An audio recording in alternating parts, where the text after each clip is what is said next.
the devil took Jesus up on a very high mountain. It's even higher than the temple, you might say, and showed him all the kingdoms of the world in a single glance and the splendor of them. And he said to him, "To you I will give all the power and glory of these kingdoms, for it has been delivered to me, and I can give it to whom I will. Therefore, if you will fall down and worship me, all this shall be yours." Well, the question there, the first question that comes up is just who is this devil, right? And in this case, if Jesus has the power that's attributed to him in the story, then he could take whatever he wanted all the time with no objection, and that would be that. But he'd have to turn to the worship of arbitrary authority, arbitrary power to do that.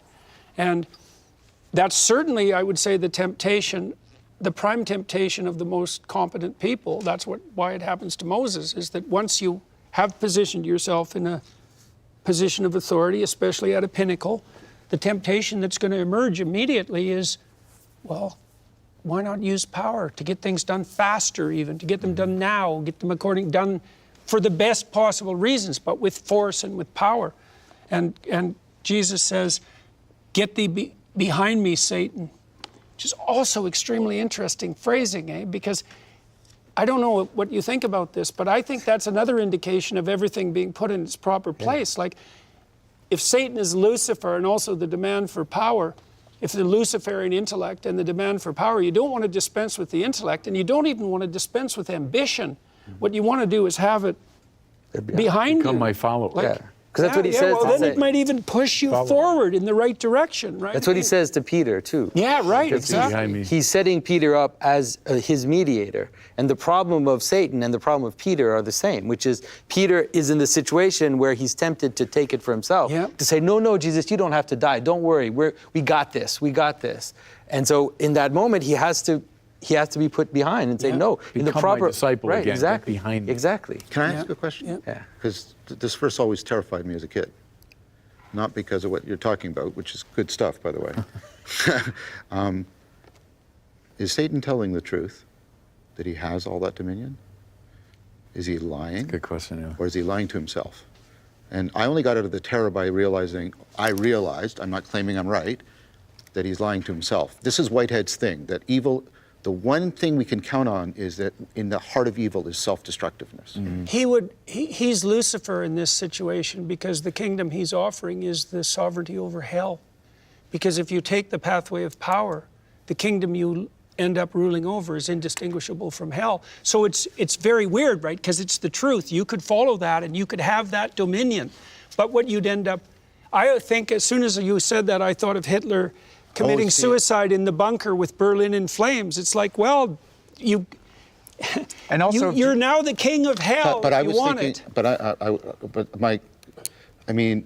my concern is that would turn this almost into a Gnostic verse in which Satan is the demiurge of this world and God is somehow removed and above. And I don't think that's... No, but it is... It's presented that way in the New Testament, where in some ways the prince of the air, right? The idea that he is the prince of this world. But in some way, it is a lie. It's an illusion. And what Christ is showing us is that the true unity of things is a different path, right? That it is through this... The true sovereignty. Right, the true sovereignty is through giving, through emptying. It's not through grasping and holding. But the problem is that our world is full, right? It's full of that. It's not like we don't see it every single day. There's we see also it all the time. And they're successful in a short period of time. It works. All the realists and the cynics say that. It's like, well, obviously it's all about power. You're just naive if you don't believe that. And the thing that's interesting about that is what naive people believe. And the cynic is often an improvement over someone who's naive because at least they can see the existence of power. But the problem with the cynic is the cynic can't see beyond power. And I do think, I don't know what you think about this, John, but I think a huge part of the reason that our universities are in upheaval and our society in disarray is because people they believe that it's true that the world is ruled by the spirit of power. They believe that. But it's a false belief. It's more than a false belief, right? They enter into performative contradiction after performative contradiction when they pronounce it. There's something that's twisting within trying to make that pronouncement. Right? That's with for corruption, sure. and we can see corruption. We see what it looks like. You see when a state representative decides that it's all about them and their power, and they twist their role, which is supposed to be in service of a higher good and in service of the people, when they twist it towards themselves, and it serves for a while. But I also, it's the sovereignty of souls. I also think there's another answer to the initial question that you posed, which was, if Jesus were to cede to the temptation, then it would make the temptation what's on offer real, because he would have succeeded in having the Son of God and God himself participate in it. Right? I mean, so that's the sort of knot at the middle of it. When you're saying, is he lying? It's like, in success, like, what do we think the capabilities would be of Jesus to take control if he in fact were turned to evil? Like Gandalf taking the One Ring kind of thing. That's right. Yeah, it's a good example. That's the scariest part of that whole movie, I think, is that moment when Gandalf himself is tempted by the ring. And here's this supremely good, character, but you see in his eyes, as Ian McKellen plays him, he's tempted by that ring, and that's more dangerous than the orcs and all those things. It's when Gandalf might have gone Well, maybe bad. it's possible that these temptations mount in significance as they're put forward, with the power being the most significant temptation. I think it is. Could easily be. Can I just ask, there's a sense in which you can only be tempted by good things, right? And here, these are all good things. Tempted by bread to feed his hunger, tempted by the prospect of his being revealed as the Son of God, and tempted by the prospect that all things be revealed as being under and subordinate to him. And the question I have is, it seems to me that his replies in every case, you might say, enact the posture that affirms the deeper good that he would be denying by giving in to the temptation. But he literally says, man does not live not by bread alone, but by every word that proceeded of the mouth of God. By saying that, he's actually, you might say, living on the spiritual sustenance of that higher relationship spiritually. Well, that's what he says at the end. Well, yes, right? And so too with all the other two. You might say they enact the very thing that is the antidote to the temptation. But it's also very interesting that in every case, he says, "It is written." So he's quoting scripture. It's not, in some sense, they are his words as the Son of God. But in another sense, he's not taking upon himself even to answer out of his own words. And I'm wondering what others make of this.